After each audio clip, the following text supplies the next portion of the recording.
Hey there, fellow kitchen enthusiasts. Welcome back to our channel, where we dive into the nitty-gritty of everyday appliances to save you time and frustration. Today, we're zeroing in on a common headache for pressure cooker owners: error code E13, especially in the 2025 models. If you've ever stared at that blinking light wondering what's gone wrong, stick around. This quick guide will have you back to cooking in no time. First off, let's break down what error code E13 actually means. In most 2025 pressure cookers, like those from popular brands such as Instant Pot or Ninja, E13 typically signals a problem with the pressure sensor or a sealing issue. This could be caused by a few things. Maybe there's debris blocking the valve, the lid isn't locking properly, or there's a low water level inside the pot.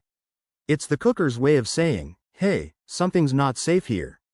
Safety is key with these devices, so always prioritize that before troubleshooting. Now, let's get into the fixes. Start by unplugging your pressure cooker and letting it cool down completely. This prevents any accidents. Once it's safe, inspect the lid and sealing ring for any food particles or damage. Give them a thorough clean with warm, soapy water. Next, check the float valve. Make sure it's moving freely and isn't stuck. If everything looks good, try resetting the device by holding down the cancel button for about 10 seconds. For more advanced users, you might want to run a test cycle with just water to see if the error persists. If these steps don't resolve the issue, it could be a hardware problem, like a faulty sensor. In that case, don't risk it. Contact the manufacturer or a certified technician. Remember, regular maintenance can prevent these errors altogether, so clean your cooker after every use. There you have it, folks.